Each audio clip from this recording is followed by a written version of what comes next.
Desde muito jovem, Clara aprendeu a confundir movimento com liberdade. Cresceu acreditando que ir embora era sempre a escolha mais inteligente, a única forma de não se ferir profundamente. Mudava de escola, de cidade, de emprego e de afetos com a mesma naturalidade com que trocava de estação no rádio. Havia nela uma inquietação constante, quase orgânica, que não era exatamente ambição, mas uma urgência silenciosa de não permanecer onde as coisas pudessem criar raízes. A infância foi marcada por ausências e silêncios pesados. O pai partira cedo demais, deixando para trás uma casa pequena, contas acumuladas, e uma mãe cansada que envelheceu antes do tempo. Clara cresceu observando o esforço invisível daquela mulher para manter tudo funcionando, ao mesmo tempo em que aprendia a esconder as próprias dores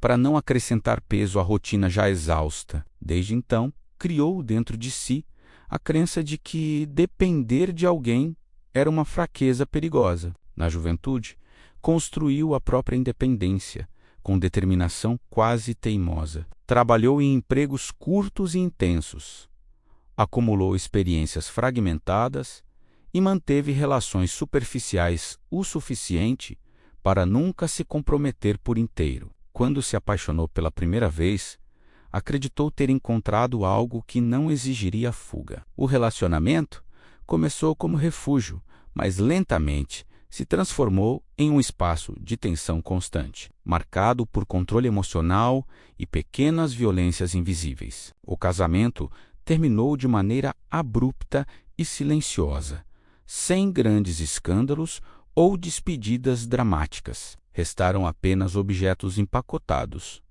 noites insones e uma sensação persistente de fracasso. Clara deixou o apartamento com poucas malas e uma convicção ainda mais forte de que não permanecer era sempre mais seguro. Durante meses, transitou entre cidades, aceitando trabalhos temporários e evitando qualquer tentativa de estabilidade. Foi então que recebeu a notícia da doença do pai. A ligação chegou numa manhã comum, interrompendo uma rotina que já não tinha contornos definidos. A princípio, pensou em ignorar o chamado. O ressentimento ainda existia, silencioso e profundo, guardado como uma lembrança que nunca cicatrizou completamente. No entanto, algo dentro dela insistiu em não permitir outra fuga. Voltar à cidade onde crescera foi como atravessar um tempo suspenso. As ruas pareciam menores, as fachadas mais desgastadas, e a memória surgia em cada esquina com uma intensidade desconfortável. A casa onde o pai vivia tinha cheiro de abandono e solidão acumulada. Clara encontrou um homem fragilizado, reduzido pela doença e pelo tempo, muito distante da figura ausente que guardara na lembrança. Nos primeiros dias, tudo foi pesado. A rotina de cuidados exigia paciência, disciplina e uma presença constante que ela não estava acostumada a oferecer. Cada gesto parecia arrastar consigo memórias antigas, sentimentos não resolvidos e uma raiva que ainda se manifestava em silêncios prolongados. Clara executava as tarefas com eficiência quase mecânica, mantendo distância emocional sempre que possível. Com o passar das semanas, no entanto, algo começou a mudar de forma sutil e inevitável. O tempo desacelerou,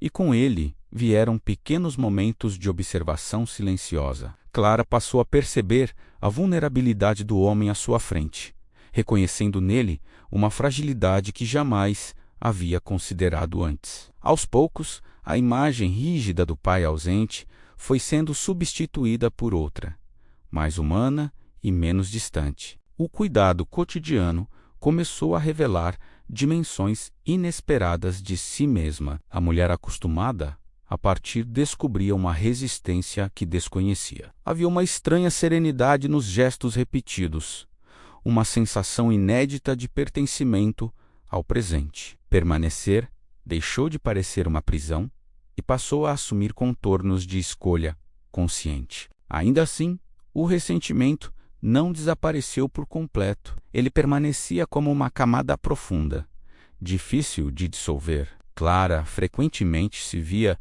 confrontando lembranças que retornavam com força, obrigando-a a revisitar emoções antigas. A diferença era que dessa vez ela não fugia, permanecia diante delas, permitindo-se sentir o desconforto e a dor sem buscar atalhos. Com o tempo, começou a entender que o abandono que marcara sua infância não era simples ou unilateral. Havia circunstâncias que desconhecia, fragilidades que jamais considerara e silêncios que agora ganhavam novos significados. Essa compreensão não eliminava o sofrimento vivido, mas abria espaço para uma visão menos rígida e mais complexa da própria história. A doença avançava lentamente, tornando os dias mais exigentes e emocionalmente carregados. Clara assumiu responsabilidades que jamais imaginara suportar. Em muitos momentos,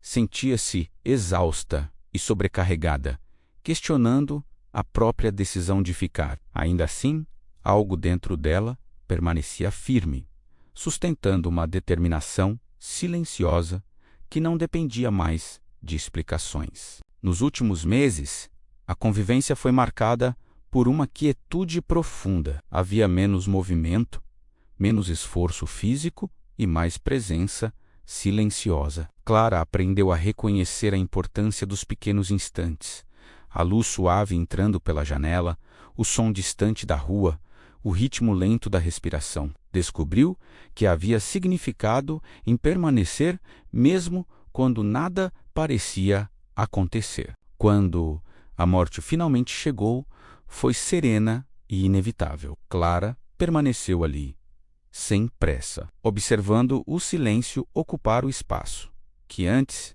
era preenchido por cuidados e vigilância constante. Sentiu tristeza, mas também uma inesperada sensação de conclusão. Não havia arrependimento, apenas um cansaço tranquilo e uma compreensão nova sobre si mesma. Após o funeral, a casa pareceu ainda mais vazia, mas Clara já não sentia a urgência de partir. Pela primeira vez, considerou a possibilidade de permanecer por escolha, não por obrigação. Aos poucos, começou a reorganizar o espaço, descartar objetos antigos e construir uma rotina própria. A cidade deixou de parecer um lugar do passado e passou a assumir contornos de presente. Clara entendeu, enfim, que fugir nunca fora liberdade, apenas adiamento. Aprendeu que permanecer exige coragem diferente, menos visível e mais profunda. Permanecer significa enfrentar o que se sente, aceitar as imperfeições da própria história